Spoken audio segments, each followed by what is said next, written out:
I don't even think it's important that every person go to college at all. I mean, it's a big commitment to take 4 years, and the cost involved, and maybe the loans involved. And I think it's for a lot of people. But there ought to be a reason you're going. And I didn't really see much reason. Warren, how would you define true success?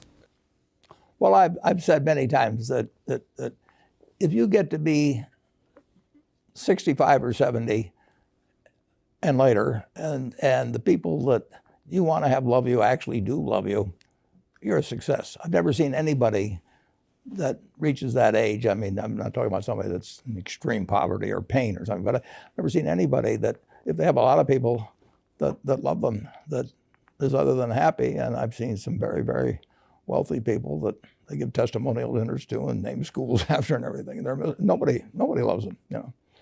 Their own kids would say, he's in the attic, you know. But he never came. What are, say, 3 pieces of advice you would give to people who are looking to succeed in business? Well, by far the best investment you can make is in yourself. I mean, for example, communication skills. I tell the students that come that they're going to graduate schools and business, and they're learning all these complicated formulas and all that. If they just learn to communicate better, and both in writing and in person, they increase their value at least 50%. And, I mean, if you can't communicate, somebody says, you know, it's like winking at a girl in the dark. Nothing happens, you know, basically. And you have to be able to get forth your ideas. And that's relatively easy. I did it myself with the Dale Carnegie course. Some people wish I'd taken a shorter course now in terms of my talking later on. But it's just hugely important. And if you invest in yourself, nobody can take it away from you. I mean,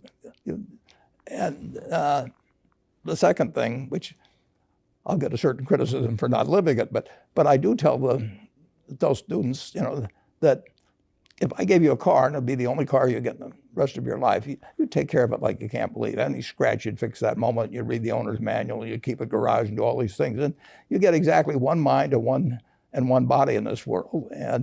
And you can't start taking care of it when you're 50. By that time, you'll have rusted out if you haven't done anything. So you should really make sure that you just remember that you just got one mind and body to get through life with and to do the most with it.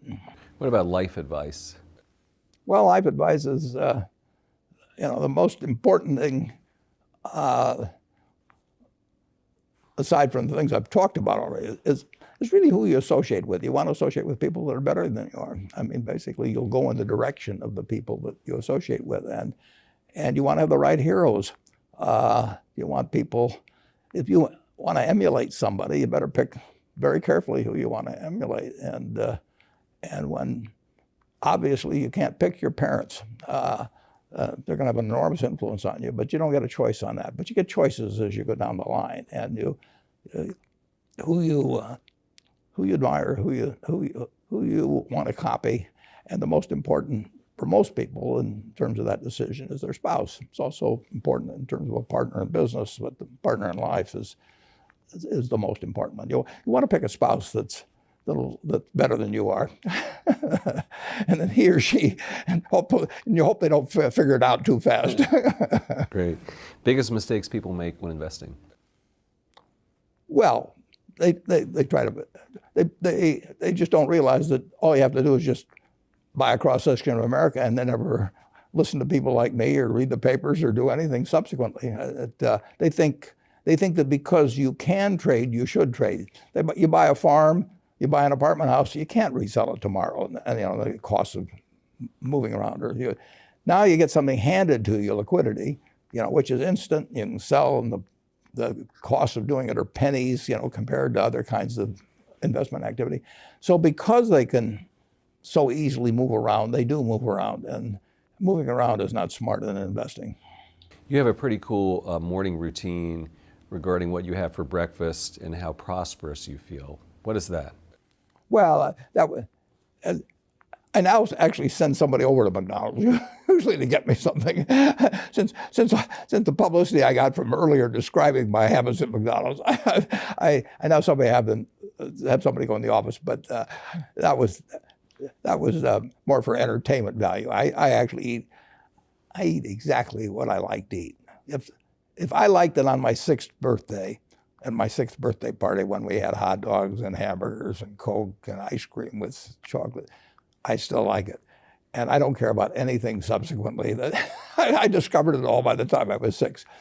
And if somebody offered me a deal when I was 20 and said, you're going to live 1 year longer, instead of living to 88, you'll live to 89 or whatever it may be, if you eat nothing but broccoli and Brussels sprouts and onions and all these things. I just said, I'll take the last year off. It probably won't be that good anyway. So I eat what I like to eat. I am not venturesome in that area. I like how you lumped in onions with broccoli and Brussels sprouts. I've never heard that before. I just don't happen to like onions, but no, I don't put them in the same category. Okay. You and George H.W. Bush, I think. Is business school worth it? Depends on the person, much more than it depends on the school. I mean, I wouldn't worry. Some people are going to get a lot out of advanced education, and some people are going to get very little. And I don't even think it's important that every person go to college at all. I mean, we have all kinds of jobs at 70 or so thousand a year, or 80,000 a year, that college training is not of use. And I actually was not keen on going to college myself. Yeah, my dad kind of jollied me into it. He could get me to do anything. But if they'd had an SAT test in those days, he would have taken the test for me. but because I knew I could have a good time, and I liked investing, and I didn't really feel I could read the books. So I don't, it's a big commitment to take 4 years, and the cost involved, and maybe the loans involved, and everything. And I think, depending on what your interests are in life, I don't think it's for everybody. I think it's for a lot of people, but there ought to be a reason you're going, and I didn't really see much reason. All right, last question. So lightning round, so there's a few. Do you ever drink water? Only under duress. What is your favorite all-time song, Warren? It's undoubtedly, it's My Way. What about movie? Favorite movie? Well, I like The Bridge on the River Kwai because of there were a lot of lessons in that. Plus, it was enormously fascinating. Catchy tune, also. Pardon me? Catchy tune, also. Yeah, Right. very. Right. But the ending of that was sort of the story of life. He created the railroad, and did he really want the enemy to come in across it? Got it. Favorite book?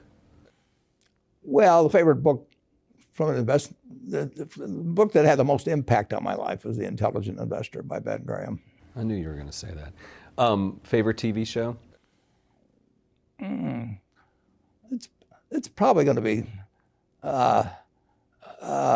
it would be Nebraska in some huge bowl game and winning. And finally, what do you carry in your wallet, and how much money do you tend to carry around? Well, I probably carry maybe $400. I actually my wife likes to use cash, so I just take home a chunk of cash every now and then she doles it out. She looks at my billfold and sees whether all the hundreds are gone. Sticks a few in there. But it's pretty simple. And credit cards?